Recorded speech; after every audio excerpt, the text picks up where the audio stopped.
ಇದೇ ತಿಂಗಳು ನಮ್ಮೆಲ್ಲ ಆತ್ಮ ಇರುತ್ತೆ.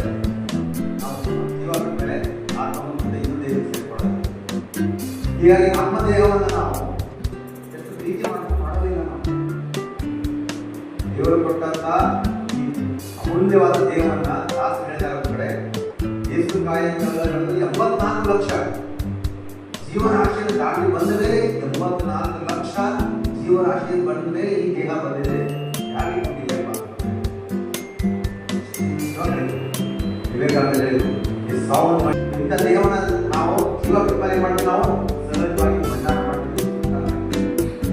ಅದಕ್ಕೆ ಈ ಕಳೆದ 15-20 ವರ್ಷದಿಂದ ನಡೆದಂತ ಒಂದು ಜಾಗೃತಿಯಿಂದಾಗಿ ಅನೇಕರು ಗೊತ್ತಿರ್ಬೋದು, ತಾವು ತೀರ್ಕೊಂಡ ಮೇಲೆ ತಮ್ಮ ದೇಹದ ಅಂಗಗಳನ್ನ ದಾನ ಮಾಡ್ತಾರೆ. ಕಣ್ಣನ್ನು ಮಾಡ್ತಾರೆ, ಹೃದಯನ ಮಾಡ್ತಾರೆ, ಲಿವರ್ ಮಾಡ್ತಾರೆ, ಬೇರೆ ಮಾಡ್ತಾರೆ. ಅಷ್ಟೇ ಆಯಾ ಸಮಯ ತೆಗಿಬೇಕಷ್ಟೇ. ಅಲ್ಲ ಇಷ್ಟು ಅವಧಿಯಲ್ಲಿ ತೆಗೆದ್ರೆ ಆ ಉಪಯೋಗ ಆಗತ್ತೆ ನಮಗೆ ಬರ್ತದೆ. ಅದಕ್ಕೆ ಬರೀ ಎಲ್ಲಿ ಬಂದಿದೆ? ಕೇವಲ ಅಂಗಗಳ ಮಾತ್ರ ಅಲ್ಲ, ಸಂಪೂರ್ಣ ದೇಹವನ್ನೇ ದಾನ ಮಾಡಬೇಕು. ದೇಹನ ಕೊಟ್ಬಿಡಿ. ಚಿಂತನ ಕಾರ್ಯಕ್ರಮಕ್ಕೆ ಬಂದಂತಹ ಎಲ್ಲ ಹಿರಿಯರಿಗೆ, ಮಾತೆಯರಿಗೆ, ವೇದಿಕೆಯಲ್ಲಿ ಬರುತ್ತಿರುವ ಅಧಿಕಾರಿಗಳಿಗೆ, ಅತಿಥಿಗಳಿಗೆ, ಅಧ್ಯಕ್ಷರಿಗೆ ಎಲ್ಲರಿಗೂ ಮನಪೂರ್ವಕ ನಮಸ್ಕಾರ ಮಾಡ್ತಾ,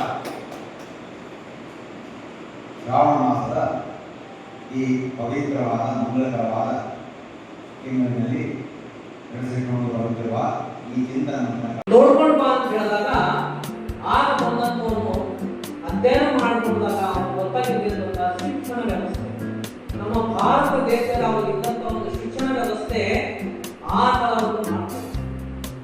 ಆವಾಗ ಅವನು ಒಂದು ಪುಸ್ತಕವನ್ನು ಬರೆದ, ಏನಂತಂದ್ರೆ ಮೆಮೊರಂಡಮ್ ಆಫ್ ಇಂಡಿಯನ್ ಎಜುಕೇಶನ್. ಈಗೂ ಸಹ ನೀವು ಆನ್ಲೈನಲ್ಲಿ ಓಪನ್ ಮಾಡಿದ್ರೆ ಸಿಗ್ತದೆ ಮೆಮೊರಂಡಮ್ ಆಫ್ ಇಂಡಿಯನ್ ಎಜುಕೇಶನ್. ಎಷ್ಟು ಚೆನ್ನಾಗಿ